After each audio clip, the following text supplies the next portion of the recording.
In the top stories, Republic of China Taiwan makes donation to government of St. Kitts and Nevis. 2 farms in Antigua and Barbuda to benefit from reverse osmosis systems, and UNICEF issues red alert on childhood vaccinations. Hello and welcome to the ZIZ Midday Newscast. Today is Friday, the 21st of April, 2023. I'm Jason Davis. Nationally, the government of the Republic of China Taiwan continues to strengthen relations with the federal government through its yearly financial contributions to human development through various projects. On Thursday, resident ambassador of the Republic of China Taiwan, His Excellency Ambassador Michael Lin, donated $1.5 million to St. Kitts and Nevis in a check handing over ceremony at the Prime Minister's office. Prime Minister the Honorable Dr. Terence Drew expressed his gratitude to Ambassador Lin, stating, quote, "I accept this generous donation with great satisfaction and wish for you to convey to the government of the Republic of China Taiwan the appreciation and the interest in continuing to unite efforts between both countries so as to further strengthen the relations of cooperation and friendship." End quote. The donation will assist community enhancement projects, Special Olympics, the Seniors' Daycare, and provide financial support for athletic projects within St. Kitts and Nevis. Meanwhile, the government of St. Kitts and Nevis has approved the full activation of the Cannabis Act on April 20, or 420, the internationally recognized celebration of cannabis. According to information out of government headquarters, the government has signaled its intent to clarify a responsible cannabis use and cannabis derivatives regulation regime within the Federation. The Cannabis Act, passed in 2020, sought to establish the Medicinal Cannabis Authority to provide for access to medicinal cannabis as an alternative treatment, and for a comprehensive licensing scheme to regulate the cultivation, supply, possession, production, and use of medicinal cannabis. However, until Thursday, only parts 1 and 2 of the Act setting out preliminary matters related to the establishment of the Medical Cannabis Authority were activated. Minister of Agriculture, the Honorable Samuel Duggins, said, quote, "This is a significant step in the government's plan to develop a responsible, professional, and sustainable medical cannabis industry. Our goal is to ensure that the laws with respect to cannabis use are clear for all to understand and can allow budding entrepreneurs to thrive in this new industry. We will prioritize Rastafari groups and traditional growers and seek to support the development of small businesses to take advantage of this fast-growing industry. Today starts our journey to become a 420-friendly society." End quote.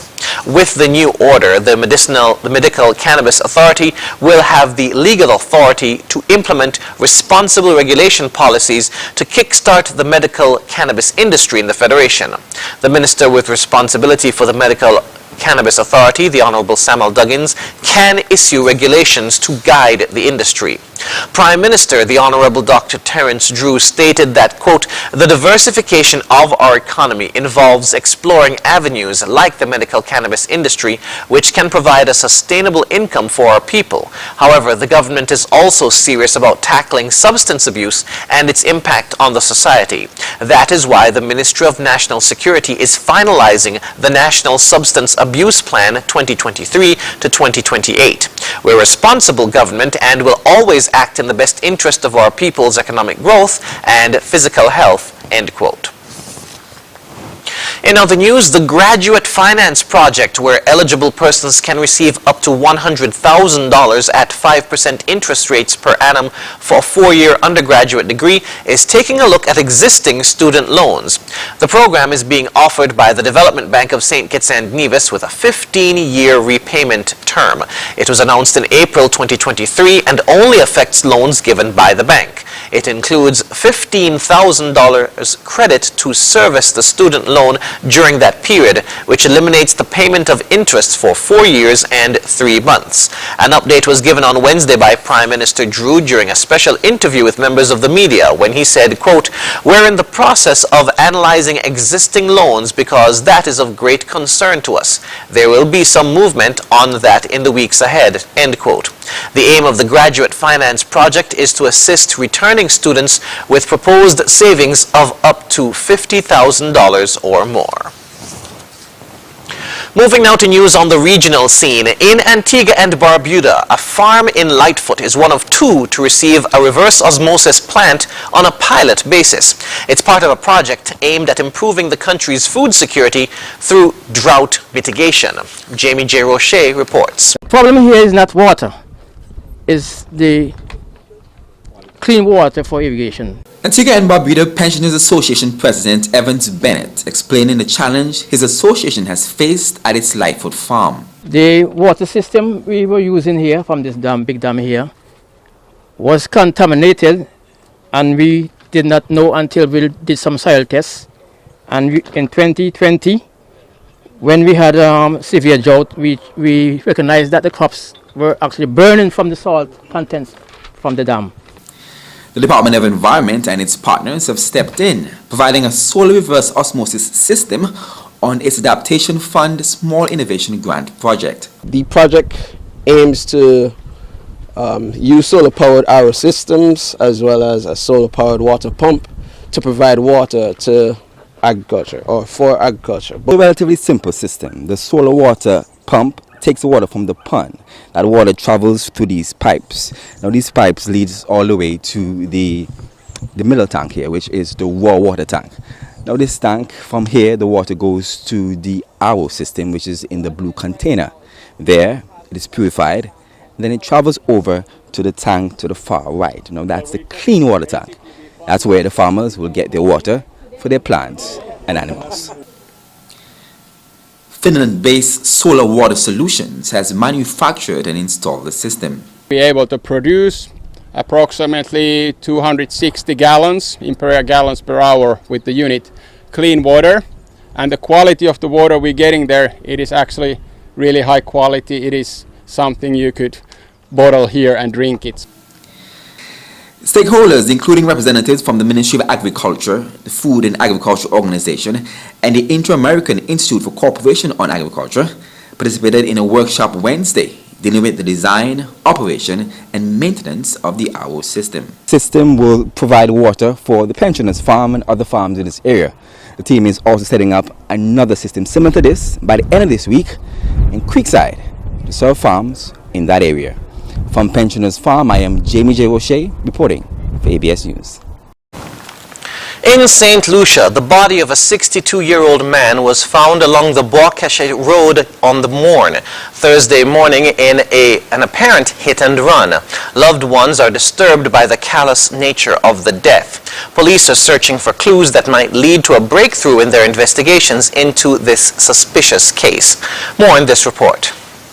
Crime scene investigators swarmed the Bois Cachet area Thursday morning after the discovery along the roadside of the body of 62-year-old Joseph Lewis, better known as Plush. Preliminary investigations point to an alleged hit and run. Family members received the news moments after the tragic find. This morning is around about after 6. I heard somebody say morning. When I answer, I go outside. Now there is me. If the fellow that died in the road there, whatever she say, is my brother. I say, what's the person name? She tell me, Ras. I say, yes, it's my brother. He tell me, well, you could die in the road there. I say, why? He tell me, just by Midday, so let's go. So I don't go with her. I go and call my sister. When I call my sister, she come, and then I go with the police. And I see that die. Sister Veronica Lewis says life had dealt her brother a tough hand as he slowly recovered from a bout of illness. Now comes word of the possibility of being left for dead after being hit by a vehicle. He had put himself a kind of way. He was smoking. He was sick. Because all last night he was sick. But I thought his dad had killed him, but they say it's a vehicle. The police said it's a vehicle that knocked him. He left home and he was going back because he always into home by JQ. Always into home by JQ. So the vehicle was probably coming up and knocking him? Coming up. Because the way he was, he is sick. And the way he walking, maybe he's still weak. Yeah. But they haven't found anybody? No. The police will come back yet. The grieving sister says that despite her brother's shortcomings, he had a family who loved and cared for him dearly. But I always call him, tell him, put clean clothes on him because he's smoking and he's like that. He had to be clean. because my mother just wash for him. I just give him food. I just give him breakfast, lunch, dinner. After striking down the pedestrian, there is no evidence anyone attempted to summon authorities to save his life. Anybody with information regarding this apparent deadly hit-and-run accidents can contact the Criminal Investigations Department at 456-3770 or the crime hotline at 555 for anonymous reporting. Joachim Duplessis, HTS News Force.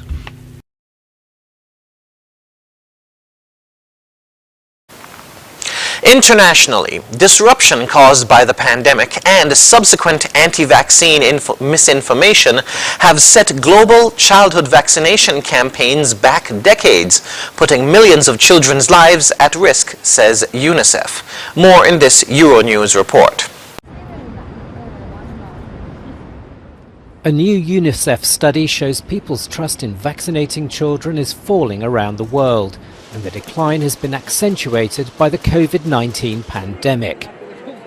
Trust in childhood vaccines remains highest in India, but people in Papua New Guinea and South Korea are most sceptical. In Europe, Portugal has the highest reliance on childhood vaccination. Russia is the most sceptical. The pandemic had a huge impact on public perception of vaccines, largely due to strong anti-vaccine campaigns. The report indicates that between 2019 and 2021, 67 million children received no or only some vaccines, with significant numbers unprotected against measles and HPV. UNICEF stresses the importance of early years vaccination and says each euro invested has a 26 times greater return. Vaccines help to save 4.4 million lives annually, and this could rise to 5.8 million by 2030. British Deputy Prime Minister Dominic Raab resigned from the government on Friday after an independent report found he had bullied officials, the latest scandal to force out one of Prime Minister Rishi Sunak's top ministers. The loss of a third senior minister over their personal conduct in 6 months will damage Sunak's bid to revive his Conservative Party's fortunes before local elections in May. More in this France 24 report. After an investigation into bullying allegations against him, Deputy Prime Minister and Justice Minister Dominic Raab has stood down, as the independent inquiry he requested found evidence of what it deemed bullying behaviour. He acted in a way which was intimidating, in the sense of unreasonably and persistently aggressive in the context of a workplace meeting. His conduct also involved an abuse or misuse of power in a way that undermines or humiliates. In a resignation letter, Raab said he felt duty-bound to accept the outcome, whilst defending his conduct and criticising the report's definition of bullying. In setting the threshold for bullying so low, this inquiry has set a dangerous precedent. It would encourage spurious complaints against ministers and have a chilling effect on those driving change on behalf of your government, and ultimately, the British people. It marks a third senior minister departure over personal conduct in 6 months.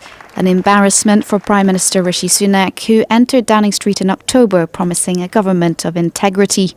Raab was a close ally of Sunak's. The Prime Minister replied, "It is with great sadness that I have accepted your resignation, but it is clear that there have been shortcomings in the historic process that have negatively affected everyone involved." Meanwhile, opposition Labour leader Keir Starmer condemned a climate of weakness. He should never have appointed him in the first place, along with other members of the cabinet that shouldn't have been appointed. And then he didn't sack him. And even today, it's Raab who resigns rather than the Prime Minister who acts. It comes as Sunak tries to boost his government's popularity in the wake of Boris Johnson's scandal-ridden tenure and the economic policies that brought down Liz Truss in less than 2 months. And now for the weather. Present weather is partly cloudy skies. The temperature for today is 28 degrees Celsius or 83 degrees Fahrenheit. Winds are a gentle breeze of 11 miles per hour from the east-northeast. Seas are moderate with waves of 4 to 5 feet. Low-level convergence along with available moisture will support brief cloudiness and showers across the Leewards and British Virgin Islands today and tonight. The weather forecast in St. Kitts and Nevis says today will be partly cloudy with a 30% or or low chance of showers. Tonight will be cloudy with a 70% or high chance of showers. Sunset today will be at 6:28 p.m. Sunrise tomorrow at 5:51 a.m. And that brings us to the end of the ZIZ Midday Newscast. Join us this evening for these stories and more in detail. Thank you for tuning in. I'm Jason Davis.